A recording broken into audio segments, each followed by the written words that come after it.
Et salut, bonjour, bienvenue dans la vidéo. Alors aujourd'hui c'est la partie numéro 3 du Tour de Mercé. Donc on va enchaîner, comme je l'avais dit sur la précédente vidéo, sur un châssis 1/10 piste, on va dire entrée de gamme ou pour débutants. Donc moi c'était une version que j'ai achetée roller. Donc il n'y avait pas de carreau, il n'y avait pas de roue, il n'y avait pas d'électronique. C'était uniquement le châssis et il fallait après mettre ce qu'on voulait dessus. Voilà. Donc ça c'est une carrosserie qui, je crois que je l'ai achetée à Rognac. Le magasin de modélisme à Rognac. Ils vendaient ça une quinzaine d'euros, je crois. Non, peinte, hein. La peinture, c'est moi, donc c'était ma première peinture et on voit que j'ai dû cafouiller à certains endroits parce qu'elle a sauté. Donc voilà, j'ai peut-être mal poncé, mal nettoyé, je sais pas. J'ai voulu une peinture sobre, donc j'ai choisi un bleu. Ça ressemble un peu, on dirait une sorte de bleu EDF, mais bon, c'est pas très grave.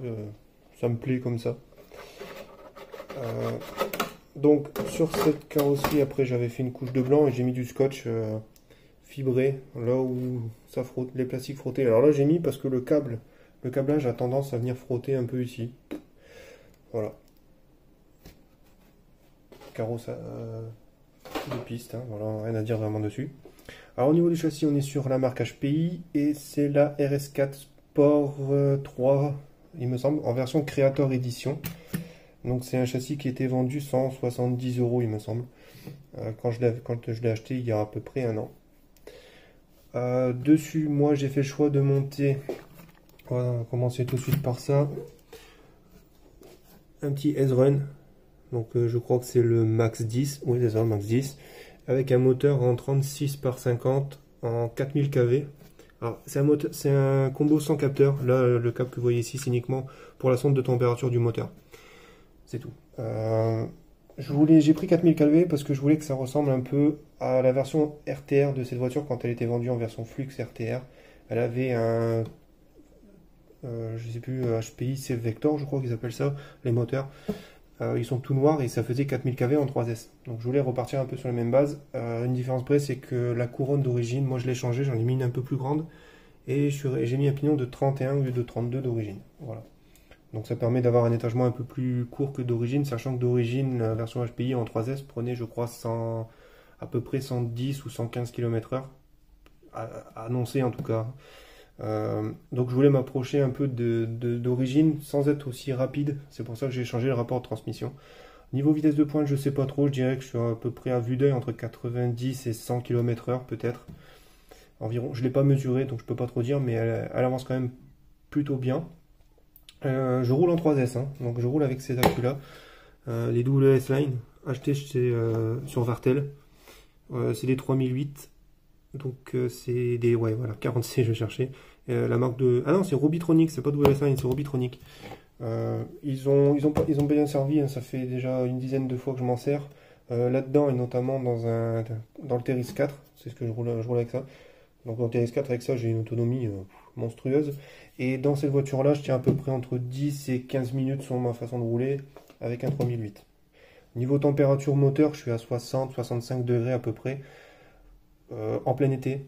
Hein. Quand j'ai roulé sur le circuit à Saint-Martin-de-Crau, il faisait à peu près 35-40 degrés dehors et j'étais à une soixantaine, 60-65 degrés sur le moteur après avoir fait 3 packs.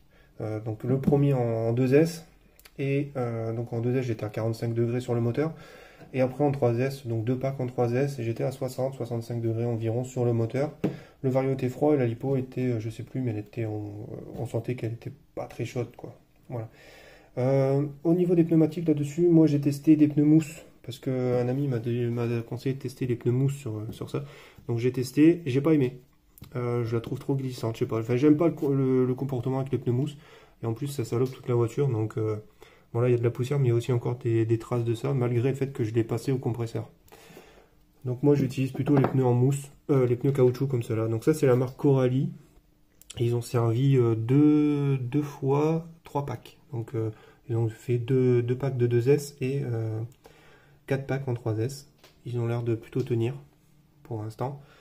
Voilà. Et là pour les prochains j'ai pris ceux-là. Des rushs, je sais pas trop, je connais pas. Hein. Moi, la 10e piste, je connais pas du tout. Donc j'ai pris ça. On verra bien ce que ça va donner.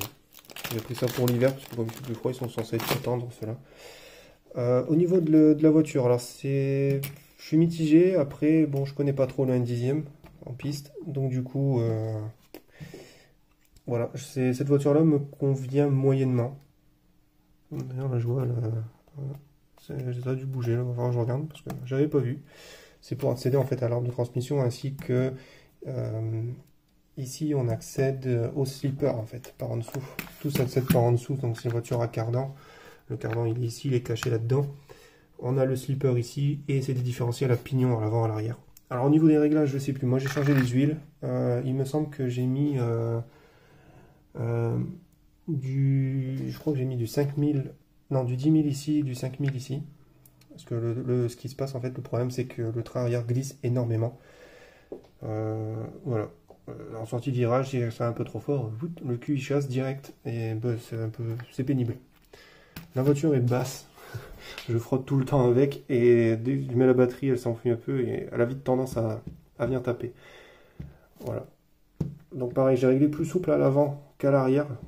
C'est peut-être une erreur aussi de ma part. Je sais pas. J'essaye. Vu que je connais pas le 1/10 piste, j'essaye pas mal de petits trucs dessus. Donc bah c'est là, vous avez déjà vu une vidéo sur la chaîne. Hein. Il y a déjà une vidéo sur le circuit, le RMCC de Saint-Martin-de-Crau.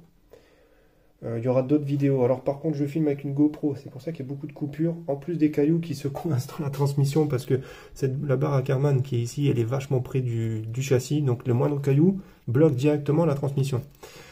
Le solde-cerveau, il est très souple. Alors j'ai fait le choix de le laisser souple pour protéger le cerveau, sachant que au niveau du cerveau, j'ai mis un Power HD en 20 kg.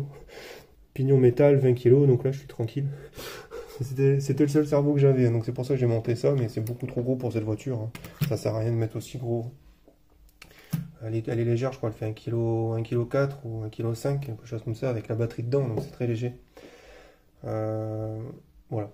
Donc vous la verrez rouler sur le circuit de Saint-Martin-de-Crau. Là je vais reprendre ma licence, je pense peut-être la semaine prochaine ou celle d'après pour l'année, en espérant qu'on puisse y aller assez souvent, qu'on ne soit pas confiné comme l'année dernière. Mais voilà, enfin ça, ça on verra bien. On verra bien dans le. On verra. Voilà, tout simplement. Donc voilà, bon, ça c'était pour faire la petite présentation de la HPI très rapidement. Voilà, donc bah, ça donne pas mal. La Caro, c'est un look, il m'avait dit tu vas pas forcément aimer. Bon, bah, ça me gêne pas. Hein, après, une fois qu'on roule, de toute façon, elle prend vite très cher la carrosserie, ça se voit ici. Hein. La peinture a vite sauté, il y a quand même pas mal de griffes. Après, au niveau des découpes, pareil, j'ai un peu cafouillé au niveau des découpes. Elle est plus haute volontairement, parce qu'elle frottait, sinon ça avait tendance à frotter. Parce qu'au début, j'avais mis des pneus que j'avais acheté pas cher sur Amazon. Caoutchouc, mais ils ballonnaient tellement les pneus que ça venait frotter. C'est pour ça que j'ai découpé plus large pour éviter ce frottement là. Et ensuite, je suis passé sur des pneus qui sont utilisés en compétition. Et franchement, c'est génial. Alors, ces pneus là, par contre, oui, en caoutchouc, c'est plus long à chauffer et ça refroidit plus vite. Donc, dès qu'on s'arrête, il faut repartir un tour tranquillou sans trop forcer. Sinon, on a vite tendance à glisser, ce qui n'est pas le cas avec les mousses.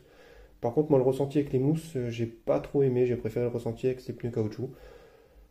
Voilà. Après, ils sont plus chers. Et niveau usure, je sais pas. Je pourrais pas dire parce que ceux-là, je m'en suis servi qu'une seule fois. Et bon, ils sont dans cet état-là. Donc, ils ont pas énormément. Ils ont pas ils ont pas l'air d'être trop usés. Hein. Alors, ils ont pas eu de traitement. Parce que pareil, je connais pas trop. Je sais qu'on peut faire des traitements. Mais comme je connais pas, j'en ai pas fait. Je roule comme ça, tranquillou. Et ben, les pneus caoutchouc, voilà. Là, ils ont quelques packs. Et pour l'instant, ils sont encore là. Voilà, bon ben je vous dis à la prochaine pour la future présentation, donc peut-être on fera le TRX4. Voilà, salut salut!